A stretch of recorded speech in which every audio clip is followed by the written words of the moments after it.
It's gonna happen, just you watch. Like the morning sun inviting the dawn to break. Beautiful, like the joy that... Good morning, everybody. Today is October 24th, Wednesday, and I am here to make another quick little update. So, having a good morning. Got my coffee. I'm having blueberry yogurt, and then I'm having a banana, and then I also got toast with peanut butter. I got whole wheat toast with 2 tablespoons of peanut butter. You know, nothing special. I just wanted a little protein because I feel like it's like sugary yogurt and sugary fruit. So I just needed something with a little substance because after work I'm going to the gym. As you can tell, I'm in my gym clothes. I'm going to go ahead and read Food for Thought, but it's going to be a little different today. I'm going to go ahead and just kind of touch on the idea from yesterday because I was thinking about it over and over and over, and I was like, I just don't know, something just doesn't sit right with me. I think it was the idea that we cannot perform miracles, because I even said yesterday in the video, I don't believe that. I think that we have the power within us to do whatever we want to do, and sometimes we need to ask a higher power, whatever we believe in, for help. I get that. It's important to ask for help, and it's important to have support from the people in our lives. I don't know, I was thinking, I was dwelling on that message. I was dwelling on it and thinking about perfection and thinking about obsession. I realized in my bag, I had been carrying around this book for a few days and I really haven't even opened it. I didn't even crack it open. So I picked it up again on the bus, and I just started reading from the place that I had left off. And the particular section that I'm at in this book talks about obsession. This particular section is under a chapter called Never Underestimate the Inclination to Bolt. What Janine Roth means by that is to get away from the circumstance. You will do anything you can. When it comes to a point where it's that scary, or you really don't want to deal with your emotions, you know, or you don't want to dive deeper into who you are to heal, never underestimate the inclination to bolt, because it happens to everybody. I'll explain a little story about what she means. She begins this book by telling a perspective of her childhood and growing up in a place where she feels like she's just not okay in her body. She gives a really interesting story in the very beginning of this chapter that I thought I would share with you. She goes to Joshua Tree State Park, which is basically a desert. It's like in Southern California by Palm Springs. And at the time she was living in Santa Cruz, California, and she was working at a health food store. And so she goes on this meditation retreat that her therapist recommends her to go to. So she went down to Joshua Tree. Somebody picked her up at the airport and drove her way, way, way off into the desert and dropped her off, and she started her retreat. And literally, she described it as if it was in the middle of nowhere. She said that she looked at the schedule for the retreat, and it was 15 hours of meditation a day.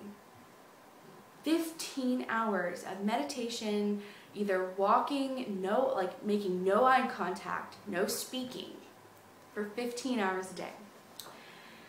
So she said that she immediately freaked out and she had the inclination to bolt. She said, what the fuck am I doing? How did I ever think that this was going to be a good idea? I could not do this for 15 hours. Never mind, I don't need to do this anymore. So she gets on the phone with her airline. There's nothing they can do. I mean, she's way off in the desert, so she'd have to get from the middle of nowhere to the airport. There's no taxi service that will drive out there. Then she has the idea that the only way that she can get out of this is to rent a helicopter.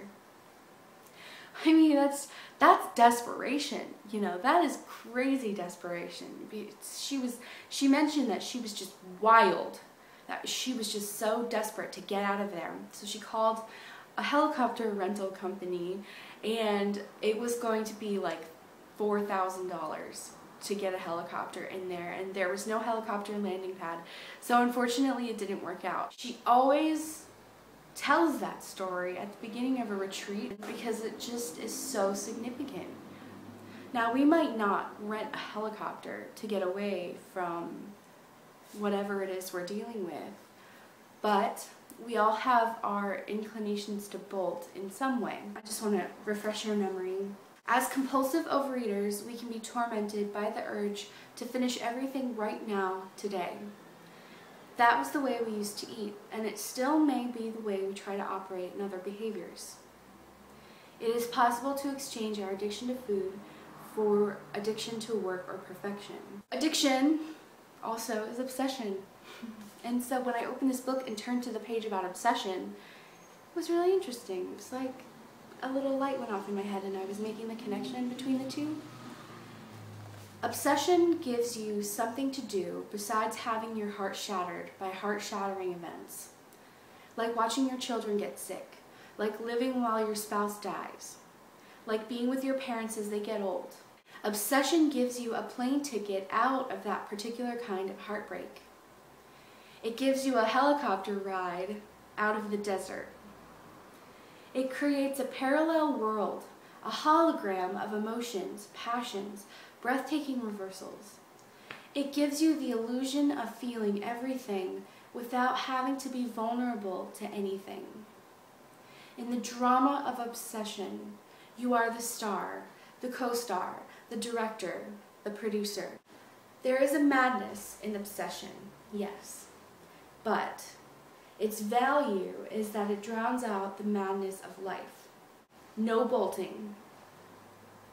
Being awake without being drugged by food, alcohol, work, sex, money, drugs, fame, or in denial about the crisis we are actually in is asking a lot. The glitch in all of that is that it's not life in the present moment that is intolerable. The pain that we're avoiding has already happened. We are living in reverse. So the connection that I made between the two books and that message, it's interesting because I'm starting to put it together that the obsessions that I have with my weight, the obsessions that I have about my body, the obsessions that I have with food and fat and dieting and exercise, they're constantly bobbing around in my head right now. I'm always thinking about them. I'm getting better about it. I mean, that's what therapy has taught me, to accept and love every part of you so that it doesn't turn into this epic battle in your head. I'm making the connection right now that all of those obsessions that I have are ways of escaping from the present moment. Because I won't have to deal with the present moment if I'm obsessed with something else in my head right now. I won't even be feeling me in the present at all. I will be obsessed with the idea of me thin in the future, beating myself up because of what I just ate, which is in the past. I'm never just sitting with myself in the present moment for very long, because then off my mind goes when I start running on another obsession. The glitch here is that it's not life in the present moment that is intolerable. The pain we are avoiding has already happened. Sometimes that pain is buried so deep that we have no idea what it is. The other day when I was talking about the crack that we all have, that is the center of that pain. That is the truth. If you can discover what to name your crack, then you have discovered the pain from the past. Some of you might be aware of the pain, and that's great. It might be hard to bring up, Emotions will come and go. And if you can sit with them for long enough, if you can feel them in your body, they will pass. I promise. Some of you might not be aware of what your pain is or where it stems from, or even really how to define what emotions you feel with it. That's okay too. It's a matter of practice. It's a matter of working and getting there. It takes time. It takes a lot of time, just like weight loss. But I think it's really important to have that self-discovery in order to have successful weight loss. Because if you are not delving deeper into your depths, searching for your crack, I'm not really sure how good it will be for your body to lose weight if you're still suffering from something in the past that can affect your weight loss or weight gain in the future. Pretty heavy step for this morning. Anyway, I'm going to continue reading this book. I will share some more things if I come across some good messages. Today is day 3 of the first week of the challenge that Julia and I are doing for clean eating and healthy eating and getting yourself in weight loss mode. So the week has gone good so far. Like I mentioned earlier this morning, I'm having a banana as my fruit. I noticed something yesterday. I've been eating lots of fruit, which is great, but I noticed that I'm not really eating a lot of veggies, that I'm not really putting that in as an option because I just initially, unconsciously, go to grab fruit because that's what I prefer, I think. Today I'm going to make an effort to have extra veggies all day long, except for my breakfast because it's like purely fruit. Okay everybody, hope you have an amazing day, and I will see you very soon for another update and meditation. Have a great one. Bye.